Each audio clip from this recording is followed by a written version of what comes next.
everybody. Today we're here with David Seymour, who is an AD. Thanks for coming. No problem. Do you want to tell us how early on in the process an AD gets hired?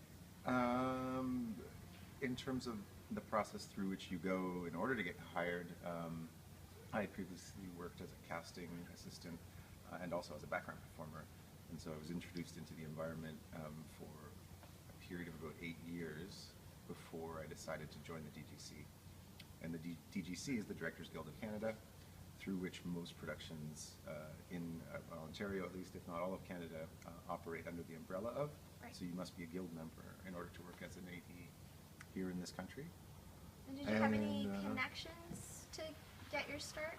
Because of my prior experience as a background performer, and then afterward as a casting assistant, I got to know most of the assistant directing teams in Toronto. And so by the time that I became interested in actually beginning to do that work, I had like a network of people who were willing and able to give me a chance. I was pretty lucky that way. I had a good opportunity. Awesome. And what are some perks of being a third AD? Oh, jeez, I don't know about perks. Now the tough questions. Yes. Perks. In what manner do you mean? In terms of perks of what perks are there as opposed to other jobs on set? Let's say between a first, second, and third. What are the different responsibilities? What do you like about being a third? I like being on the floor, and essentially, and this might answer.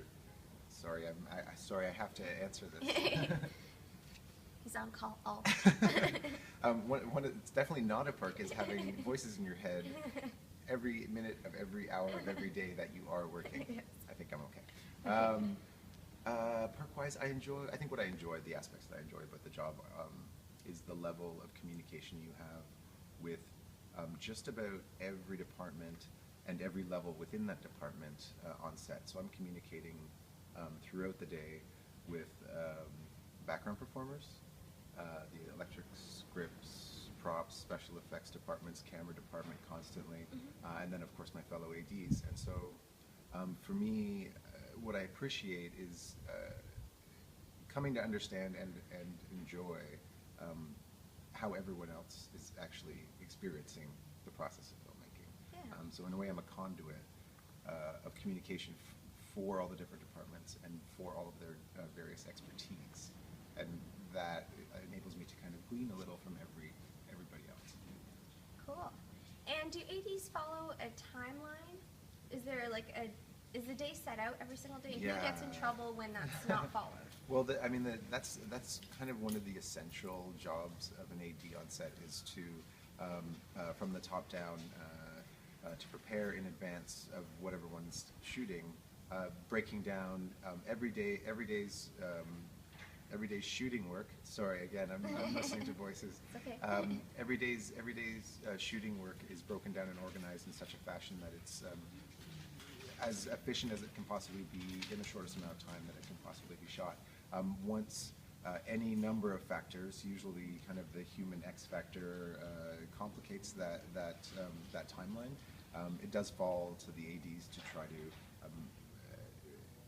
overcome those obstacles, yes. or expedite in a manner or fashion that would enable us to kind of get back toward that timeline that we originally set. Right. And I like to end my sessions with, if there was another job you can do on set that you haven't already done, what would it be?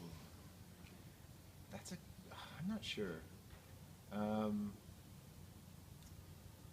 I really enjoy being on set when things are blown up.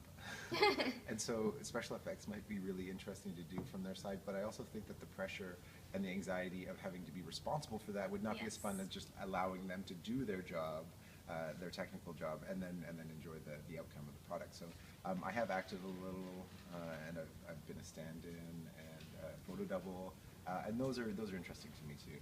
That side of the industry. Well, looks like we have a well-rounded individual here. Yeah, that's what Mom would say. Well, thank you so much for chatting with me. You're very welcome.